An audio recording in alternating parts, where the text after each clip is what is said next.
So in this video, I will try to summarize some of my learnings, and I will try to share some tips that will probably help improve your blog and take it to the next level. So let's get started. Tip number one, and I think this is the most important one, you should move to WordPress. If you're on Blogger, do your blog a favor and move everything to WordPress. It isn't complicated and will definitely help you in the long run, especially from the search engine perspective. Now, Blogger is a great platform, it's easy and they have some great visual templates, but the biggest drawback with Blogger is that it blocks everything from search engines that is not an article or a post. Also, it is relatively difficult to tickle with the backend, and that may become a bottleneck once you want to take your blog to the next level. There's another big concern that I have with Blogger, and that is it's mostly a distraction for Google. Now, Google in the past have mercilessly killed products that have been very popular. For example, Google Reader. I'm not saying that Google will kill Blogger someday, but why build your business on something where you do not have enough control on the platform itself? The content you write is definitely the most important part, but at the same time, you got to have a good and interesting writing style to really attract an audience. You just cannot say that this is how I write, this is my site, and that's how it will be. Good writing is a gift that comes naturally to some of us, but if you happen to be in the other half, please get some good books.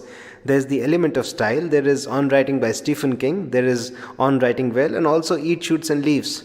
Write the drafts in a proper editor. You could use Microsoft Word or Poetica because these will highlight all the typos and grammatical errors in your writing. You don't want them to appear on the main site because that will convey a really bad impression. I would also recommend getting a style guide, something like the New York Times style guide or the Associated Press style book, because they will help you develop a consistent writing style. These style guides have accepted writing rules for journalism, and there's no reason why you cannot apply those rules to your own style of writing.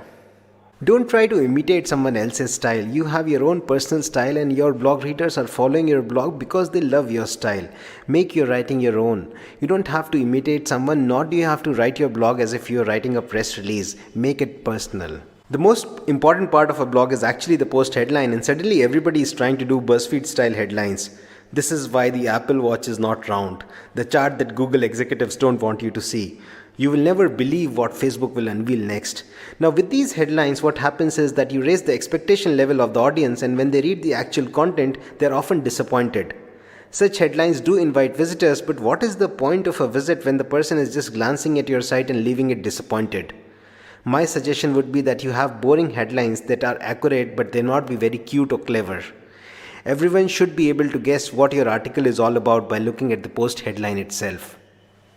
There's a lot of noise in the blogging world and there's a mad rush to report something new. But take a step back and think, are you really adding any value or just contributing to the echo chamber?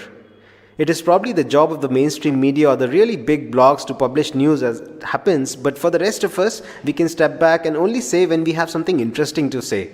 You won't lose much if you aren't among the first few to report a news. Just say no to guest blogging.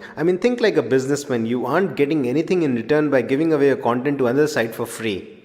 Yes, it will help raise your profile on the internet if you manage to write for reputed and authoritative sites like TechCrunch or the Huffington Post, but 99% of the guest blogging on the internet is done to direct some link juice to your actual website, but that's just waste. Also, as your blog will grow popular, you will see that big publishers are approaching you asking for permission to republish your stuff.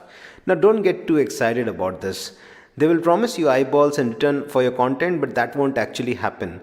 People will just read your content on their site and go away. What you should instead ask for is a two-way partnership. If they can republish your stuff, would they be okay if you republish their stuff on your own website? Always make it a point to use good high-resolution images or screenshots with your blog posts. This helps for two reasons. When people share your content on social sites like Twitter and Facebook, your story may stand out in their crowded newsfeed just because of that image. The other important reason is that you can cleverly use images to draw attention to parts of a page that you want to emphasize. And if your articles are really long, you can use an image to add breakpoints, to add visual breakpoints. And it goes without saying that you should only use images that you have either captured or those that are in the public domain or under Creative Commons.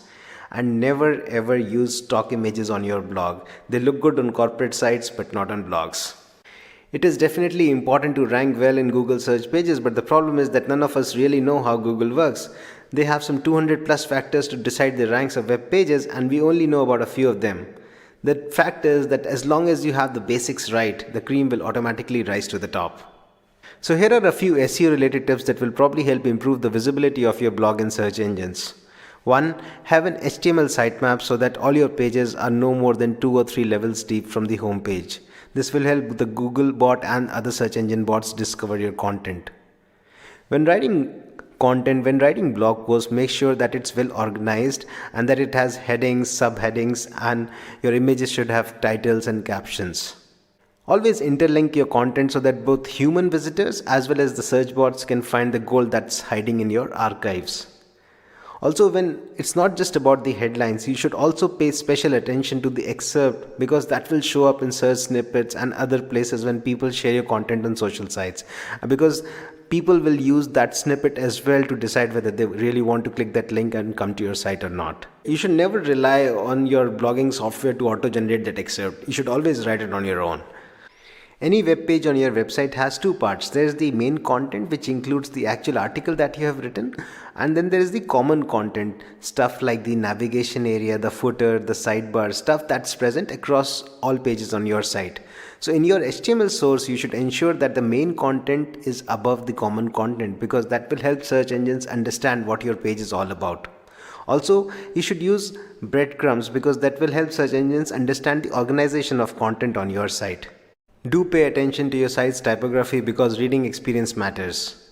Google has released some good fonts like Roboto, OpenSense that look good across all screens, including mobile devices, and you can consider using these fonts on your website as well.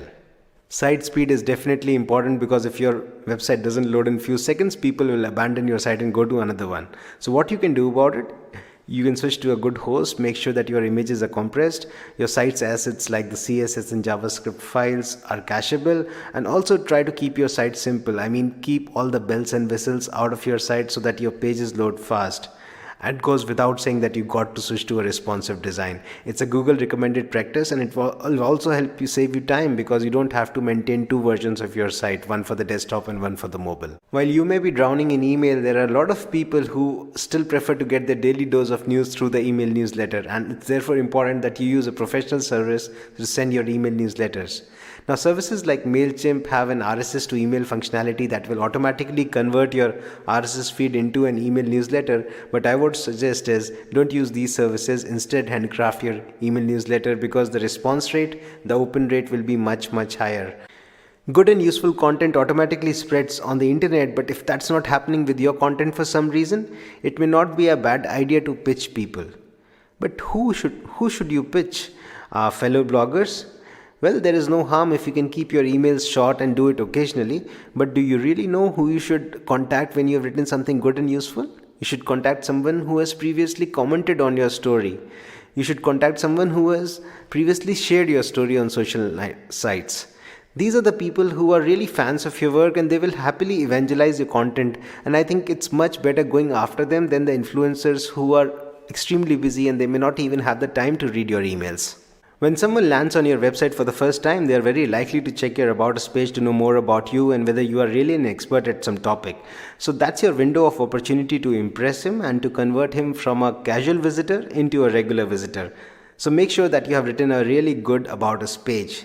But what should it contain? Well, it must have links to your most popular, your most important post that you have written. You should make it easy for people to subscribe to your content. There should be a search button so that people can search your archives. And if you have ever been mentioned in the press or the media, make sure that you have a list there, because that will make your bio more credible to someone who doesn't know you. Lists are probably the easiest way to get traffic on your website. They're easier to scan, they're easier to write, and they're more likely to go viral.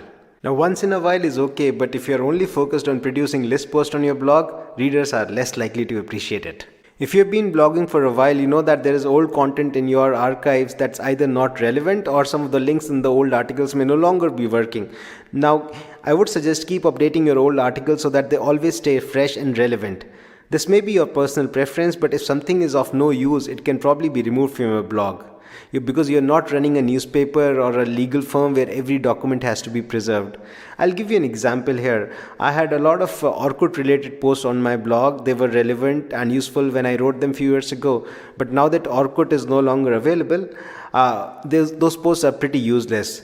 So I had two options. I can either let them stay in the archives, or I may get rid of them permanently and direct all that juice to something more relevant and more related. Think of the reader first and the revenue later. Now, advertising is definitely important, but if you only focus on the commercial angle for your blog, it is difficult to build a loyal audience in the long run. AdSense, buy-sell ads, and blog ads are some good advertising networks, but you should always stay away from those low-end advertising networks that happily run scam ads on your site, because ultimately you are responsible for what ads are shown to your visitors on your site. You can easily attract the attention of other website owners by generously linking to them, because your blog post will show up in their site logs. They may check out your blog and ultimately help spread the word among their audience. You can also add depth to your post by linking to other websites that have covered the same topic but may have a different perspective. Some people even suggest that Google prefers pages that have links, and they see them as more trusty and more authoritative. I'll give you the example of a medical site here. So you have two sites that have almost the same kind of content, but in the first site links to all the research papers, all the websites that it has referred to before creating that page, and the other site has no links, it has just text. So if you're reading these two pages, you are more likely to trust the one that has those links to the research papers and that has cited all the sources, right? Same is true with Google. They may see pages that have links as more trustworthy, more authoritative. You're probably using Google Analytics to measure the traffic on your website, but are you looking at the right metrics? Page views are useless because somebody comes and just leaves. That's a lost visit. What you really need to focus on is the returning visitor count, the bounce rate, and the amount of time that people are spending on your website. If they're just landing and leaving, you got to diagnose why that's happening. Maybe they aren't finding the information in your pages. Maybe the title is something else and the actual content is something else. Maybe they don't like the layout of your site. Maybe the typography is bad. You got to diagnose the reason. You should always strive to increase the amount of time that people spend on your web pages, and there are a few ways to do that. You can add a related post section to your website so that once people are done reading an article, they can check out the other related articles on your site. You can also try the approach that QZ.com and Tiny.com have taken up, where the next article automatically loads when somebody has finished reading the current article. Google is no longer sharing the search queries with webmasters, but you can always analyze your internal search queries through Google Custom Search and through Google Analytics to understand what kind of solutions people are seeking on your website. You can then go a step further. In Google Custom Search, you can use the annotations feature to automatically highlight such pages in search results, and readers have limited time, so if you give them the information they're looking for instantly, they're going to like you even more. In all these years, I have tried to harness various publication channels, and I think that has also helped grow my blog. I've written a book for the Kindle, I have a YouTube channel, I do a podcast on iTunes, which is essentially my YouTube videos in downloadable format. I curate stuff on Flipboard. I also upload my slides on SlideShare. Now, only a few 100,000 people probably know about my website, but these channels are known to millions of internet users. It thus helps to have a presence there. You can automate all this with IFTT and Buffer, but always repurpose your content for other channels. Everyone can have a blog on the internet, but the thing that differentiates you from other blogs is, of course, your expertise, your writing skills, and most important, your credibility. The editorial should be completely separate from the business side of the blog, because your readers are 10x smarter than you think. The blog world operates on the principle of transparency, and that should be your guiding principle as well.